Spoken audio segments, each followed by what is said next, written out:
housemates, good evening! Hello!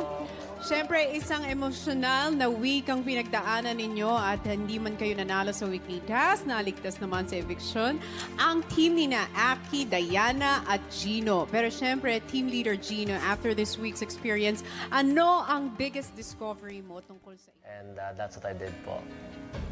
Oh, pero ngayon tutungo na ako sa mga hindi ligtas sa eviction. Ang 6 na nominado. Ito na ang katanungan na kailangan ko ng maikling sagot lamang. Here's the question which would require a short answer from you. Dahil sa matinding hamon na pinagdaanan nyo sa linggong ito, ano ang ipinakita mo para masabing karapat dapat ka pang manatili sa bahay ni Kuya?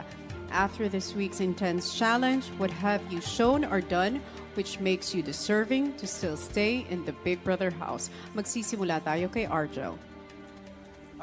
Pinatunayan ko po sa sarili ko kayang gawin noon. Frankie? Even when things get sobrang hirap, I try to always smile and have a good time and make sure everyone around me is smiling too. Hasna? Tinandaan ko po yung pagkakamali ko at gagawin. Maraming salamat. Denise, sino nga kaya sa inyo ang pakikinggan ng taong bayan dahil sa aking pagbabalik, ihahatid ko na sa inyo ang desisyon nila. Thank you, housemates.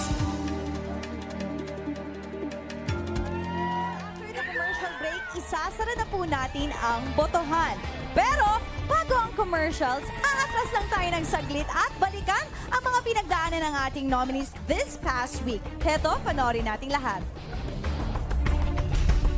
Sa nakalipas na linggo ay iba't ibang hamon ang pinagdaanan ng ating mga housemates na lubhang nakaapekto sa kanilang samahan. Pero paano nga ba hinarap ng mga miyembro ng Team Argel na sina Frankie, Wheeland at Argel ang kanilang pakikipaglaban para sa kanilang mga pangarap?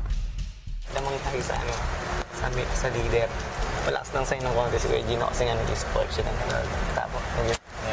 Malakas tayo na gagawin Yeah, kaya natin yan. Pero sa kalagitnaan ng task na ginagawa ay isang problema ang umusbong na sumubok sa Team Argel. Medyo kulang sa nutrisyon yung touring magagawa namin. Para sa amin na lang po ngayon yung mga strategy. Doon na lang kami babawi, Kuya. Pilit na yung kumuha na kanila, Gino. Ilan? Hindi po kami makakahingi sa kalaban naming grupo kasi nga po pinaghirapan nila tapos hindi po pwede mag-usap. Kaya po naisip lang namin paraan po kahit po mali magnakaw po ng blocks nila. Di ko napigilan si Wheeland, Kuya, nung kumuha siya, Kuya. Medyo kinonsinti ko. Kaya sa akin po yun, Kuya. Tsaka para din pong pinagtulungan na namin yung isang team, Kuya. Kaya masama po kasi kaibigan din naman namin yun. Alay po namin sa maliit na rebulto. Sarawap ha! Halap ha! Dahil sa ginawang pagkuha ng blocks ng kabilang team, ang team leader na si Argel kinausap ang kasangkot at kagrupo na si Wheeland. Guilty po ako sa nangyari dahil yun agad yung naisip ko na paraan kung saan kukuha ng blocks. Kasi pinaghirapan din naman ng Team Gino yung mga bloke nila. So, sa atin. Hindi ko na-realize. Oo nga, mali ako dun. Okay lang. Ngayon, wag na lang tayo mandaya. Pag nalaman nilang kumuha kami sa kanila, hirap na po. Baka yun po yung maging dahilan na may alitan po dito sa loob ng bahay mo, Kuya.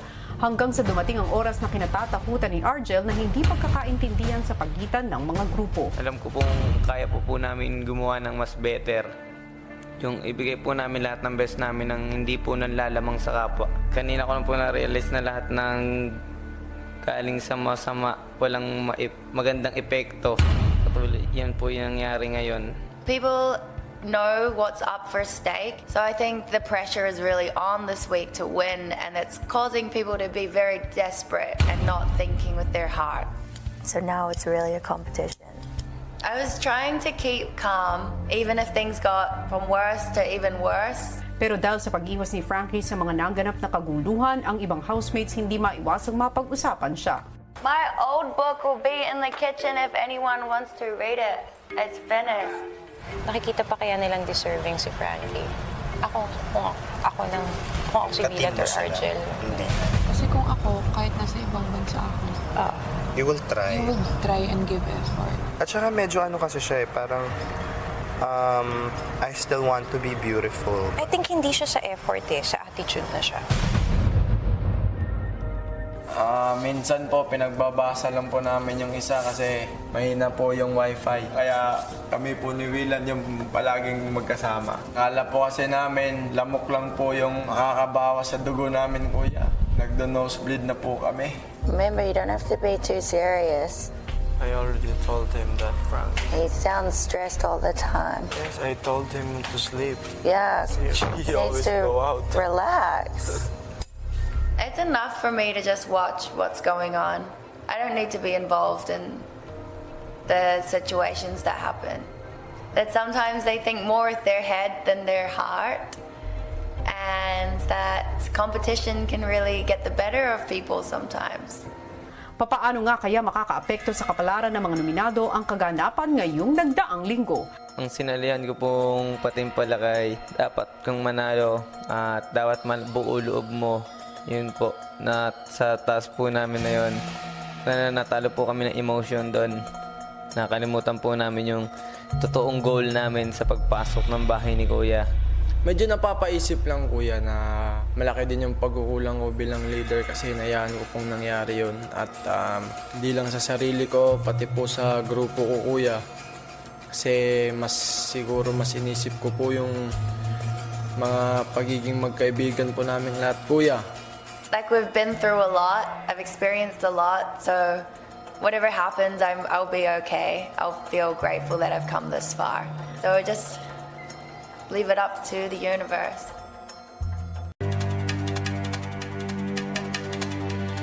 And I am back, housemates. As promised, may special delivery ako para sa mga nominado ngayong gabi.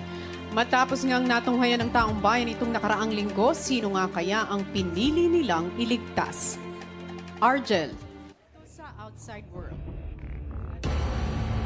Frankie, were the people pleased that you avoided confrontation, or do I have to confront you with the fact na lalabas ka na sa gabing ito? At para sa iyo, Hasna, pinatawag isa ko ng papangalanan ang mga iniligtas ng taong bayan. Hindi na natin patatagalin pa. Congratulations, you are safe tonight. Frankie, congratulations, you are also safe tonight. May isa pang housemate na binigyan ng taong bayan ng pagkakataon na manatili pa sa loob ng bahay ni Kuya at ang kanyang pangalan ay...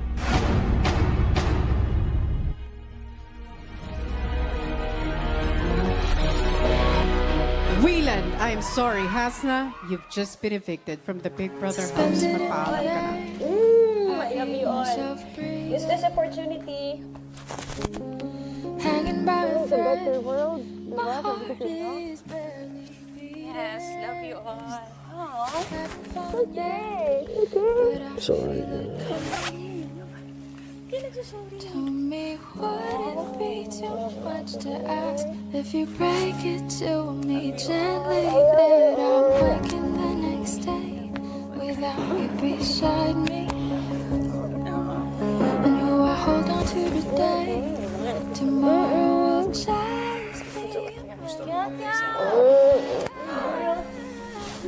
we'll look back at all of this and wonder why I stayed in here just to watch you.